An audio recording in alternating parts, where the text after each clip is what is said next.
Well, good morning again, everybody. I feel like I should confess, I love Peeps. So if you have got those in your Easter basket and you don't like them, you just drop them off at the office and I'll take care of that. Yeah. You know, I just want to say something quick. I don't know where Brian went. I am so grateful for the talent and for the people that we have at TVC.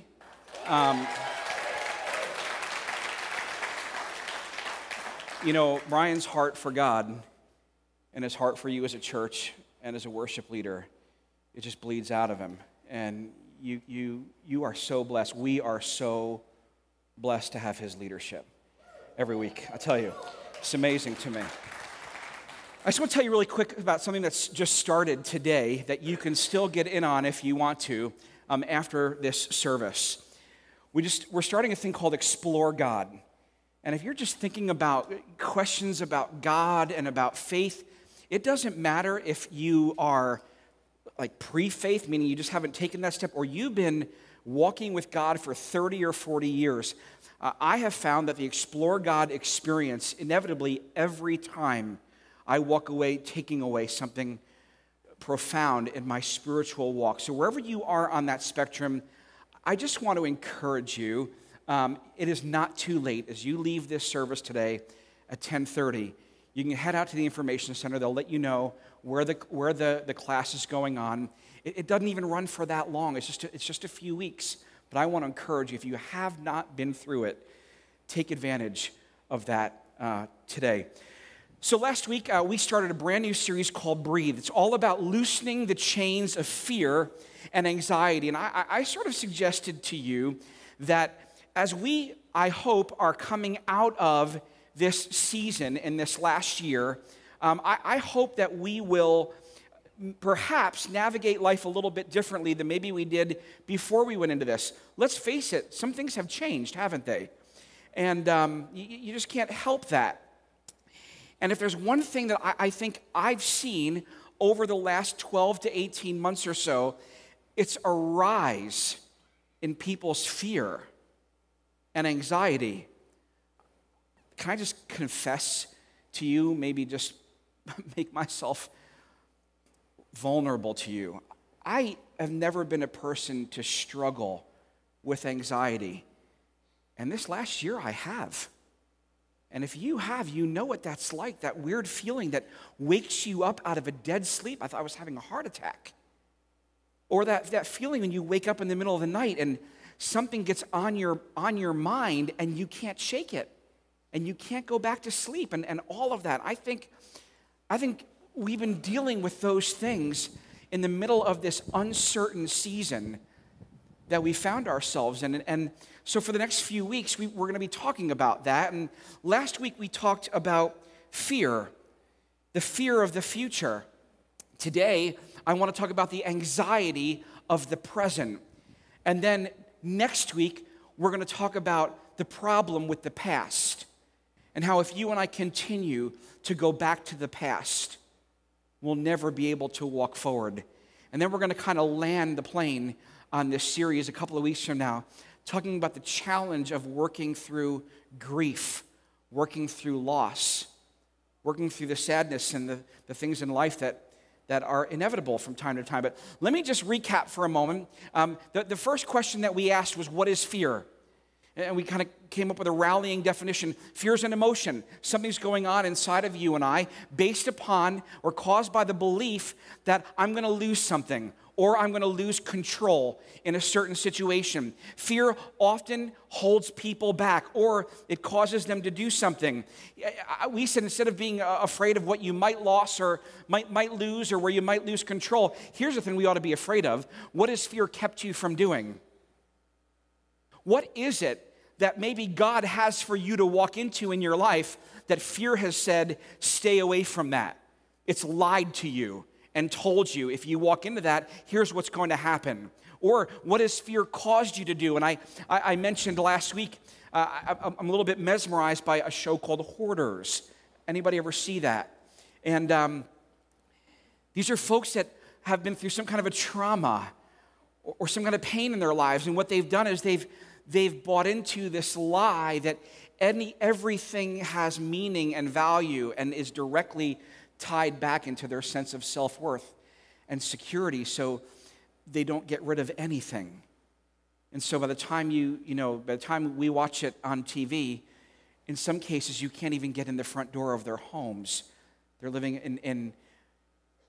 in some cases, dangerous situations. What has fear kept you from doing, and what's it caused you to do? Because fear is always about something I'm going to lose in the future. I can't walk into that relationship because the last relationship ended badly, so this one probably will too. I'm certainly not going to be the one to get on an airplane because, listen, just don't watch airline disasters the night before you get on an airplane, all right?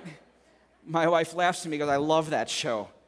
And I will admit, sometimes I turn it on before we're going to fly the next day just to mess with her. But, but what is it? It's about something I'm going to lose in the future. If I take a chance and walk into a new job, what might happen? If I take a chance on a relationship, what might happen? Today I want to talk about how fear shows up in the present. Because fear shows up in the present as this: anxiety. I'm afraid right now of what might happen. I'm afraid right now of what could be. The American Psychiatric Association ran a poll on 1,000 homes. 2/3 of them reported being extremely anxious about health and safety for themselves and for their family. More than 1/3 reported being more anxious overall than the prior year. Surprise, surprise, look at what we've been through. The Association for Anxiety and Depression was quoted in Time magazine stating that 40 million adult Americans, that's 18% of the population, suffer from an anxiety disorder of some kind.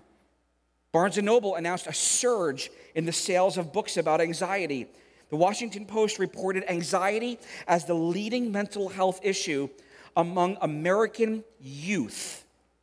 For ages 6 through 17, researchers have found a 20 to 30% increase in anxiety. World News reported that millennials are the most anxious generation, and baby boomers had the highest increase of anxiety year over year. And this one really got me. The National Association on Mental Illness referred to millennials as the anxious generation because they are the first to grow up with a constant barrage of internet and social media. Can I tell you something? Our smartphones have not made us any smarter. What they have done is they have made us addicted to information. And then you throw social media into that, and we're addicted to affirmation. Is someone noticing me? Is someone seeing me? Is someone liking the things I like? And I would say to you, quite truthfully, and I don't want to churn the fear pot, my kids are 9 and 8. Over the next 10 years, we're going to truly see the effects of that which we hold so common and everyday in our culture today. Anxiety is the present emotion of inner turmoil produced by the uncertainty of the future. It's the emotion I'm feeling right now because I'm unsettled inside, because I don't know what might happen. Anxiety robs us of life. I remember in college, this is going back now 28 years, I got my first computer. It was a Microsoft system, a PC, and there was this thing on there called Windows 95. Anybody remember that? Yeah. So I remember booting that thing up one day. I'd had it for maybe about a year, and it was slow. And I said, well, what in the world is going on? Like, it was taking forever for things to open and for things to move along. And I had a friend that was in IT, and I called him. I said, man, what's wrong with this thing? He said, have you run your virus software? And I said, no.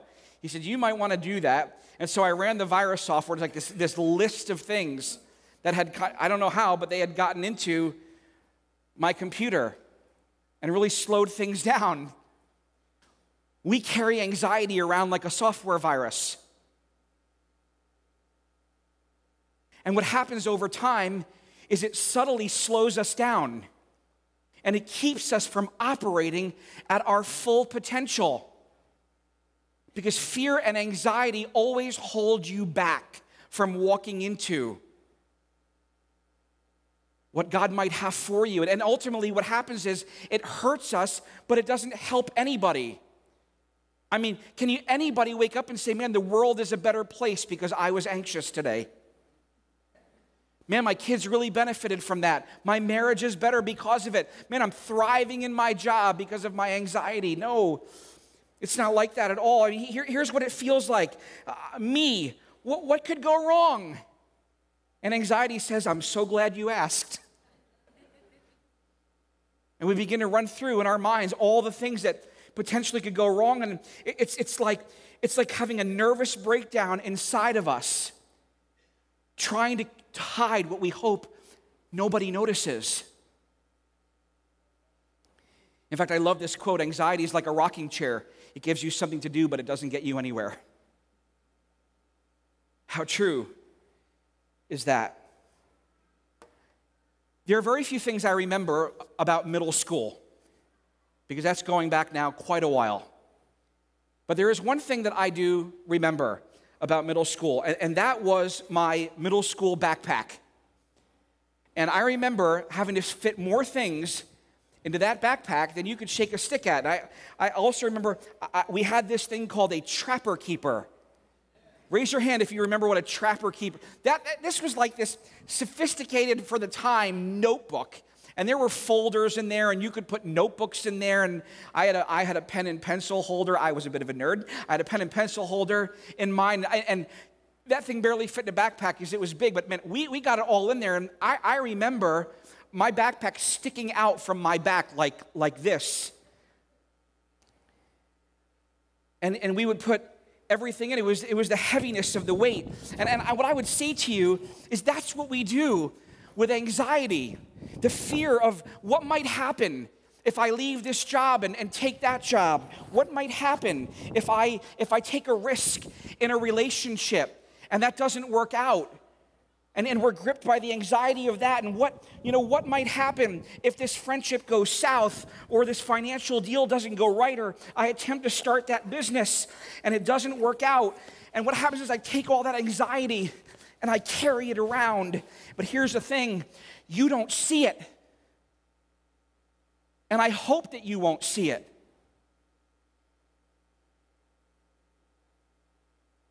And we hope that someone would come along and lighten the load for us. Is it possible to overcome anxiety? Last time we talked about the opposite of fear being love. And today, I want to show you what the opposite of anxiety is. And I'm going to take you over to the New Testament of the Bible. That's the second half, if you will, to the book of 1 Peter. And here's what he says: all of you clothe yourselves, say the next two words, with humility toward one another. Isn't it interesting that he makes a connection with humility? Why humility? Because the opposite of fear is love. And what's the opposite of humility? Pride. It's pride. He says, all of you clothe yourselves with humility toward one another, because God opposes the proud, but shows favor to the humble. To the humble. See, pride says, I've got this. I can handle this. I can carry this around, and I can hope that nobody's going to see it. I can handle it. I've got it. And humility says, I can't. I can't. I can't carry it around. I can't bear under the weight of it. Humble yourself, therefore, under God's mighty hand, that he may lift you up in due time. Cast all your what? Anxiety on him, because he cares for you. You know, the challenge that we face in our Western American culture is we want what we want, and we want it now. These two words, in due time, are very important, because often the process in your life is as important as the product. It's what's being worked out in you over time. See, anxiety stems from carrying something you weren't meant to carry, or that you're trying to control, that you weren't meant to control. What does it look like to cast onto God the very things we were meant to carry? Here's the thing, because God cares, you can cast your anxiety on him. He loves you.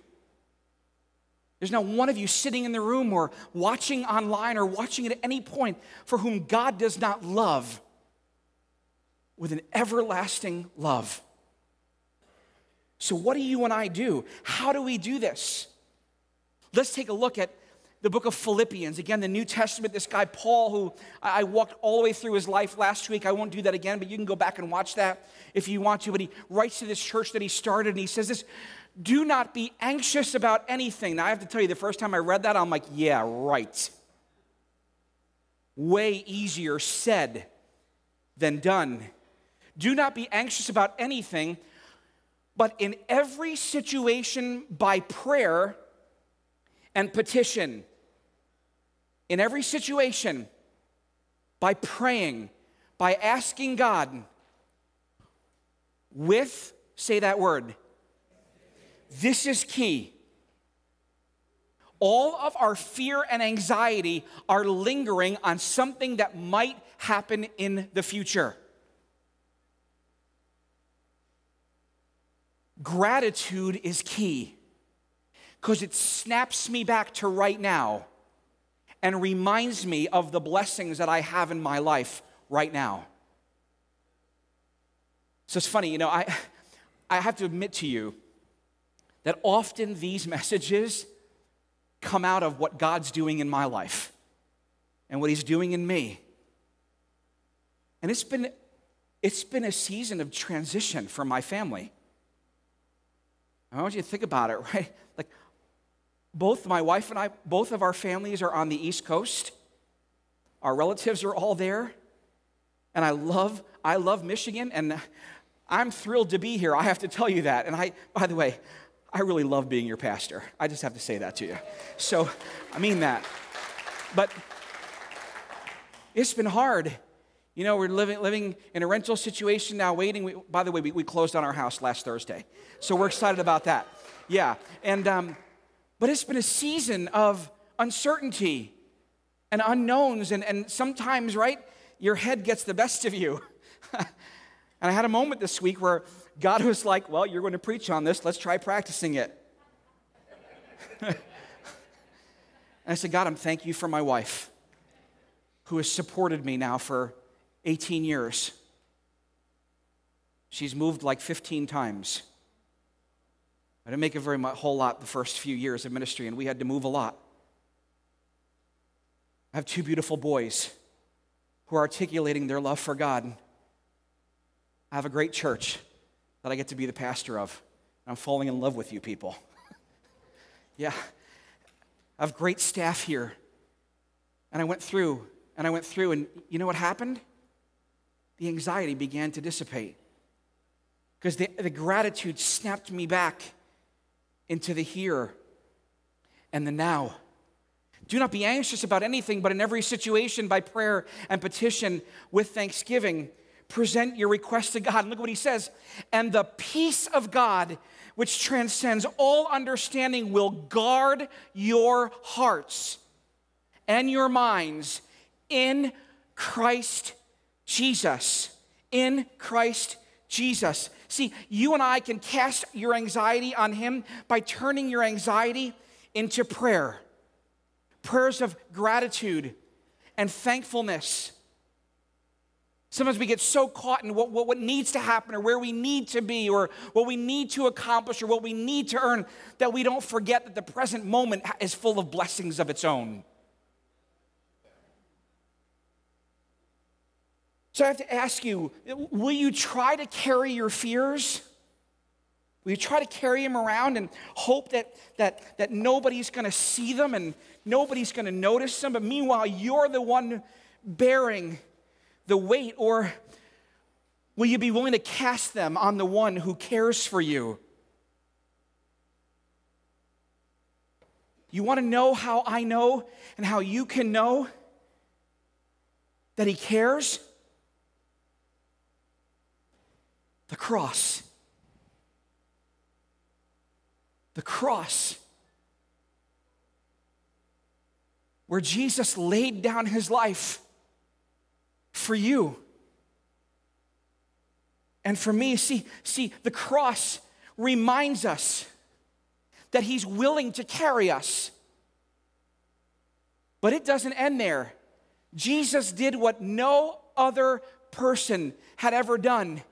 The empty grave reminds us that not only is he willing, but he's capable. And he will carry you every day of your life. And he's willing to take the anxieties and all those things if you'll simply take them off and hang them on the cross and let him take care of it. Let him carry it. And then you need to keep reminding yourself. And that's one of the reasons we're going to do what we're about to do. We're going to invite you to this table that we call communion, where we get together and we eat bread and we drink from a cup. And these are symbols, they're reminders of God's love for you and me.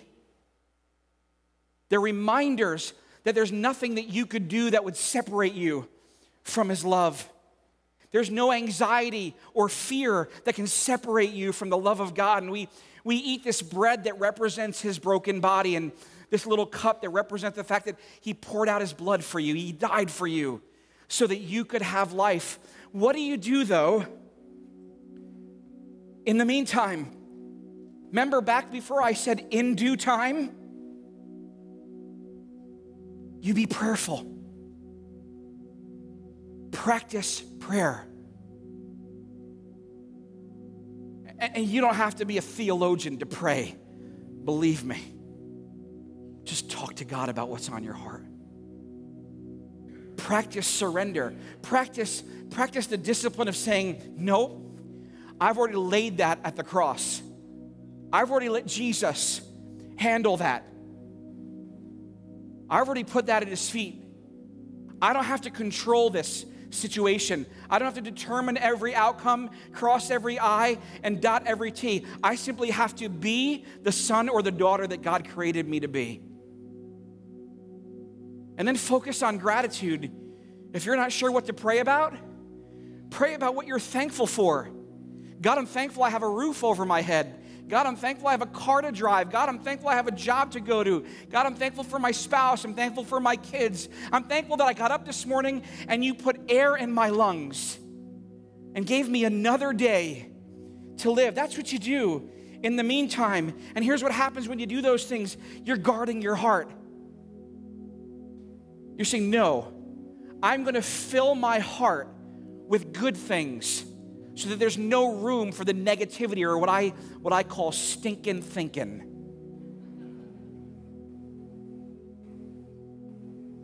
So here's what I want to invite you to do. I want to invite you to come out of your seats in just a minute as we sing and take one of the cups that are in the tables across the front here and just hold it and bring it back to your seat. And I want you to hold on to that as we sing. Don't do anything with it. And as we sing through the next song, I want you to think about what you're grateful for. And as we sing, we'll just talk to God about that. And then I'm going to come back in a few minutes and lead us through this time of remembering and celebrating that because of Jesus, we do not need to leave room for fear and anxiety to grip us. We can allow him to remind us of his love for us. And I just want to acknowledge for some of you, this church and faith thing might be new, and maybe you're just checking out TVC or watching online. There is no pressure here at all. But if you believe that God might be maybe calling you to himself and wanting to show you his love for you, and your life is leaning in his direction, I just invite you to come. You're welcome to this table this morning. Lord, thank you for your love for us. Thank you for your mercies that are new every morning, for your faithfulness. Prepare our hearts, God, as we come to this table today. And in these next few moments, remind us that there's so much to be thankful for. In Jesus' name, amen. Come, get those cups and just hold on to them for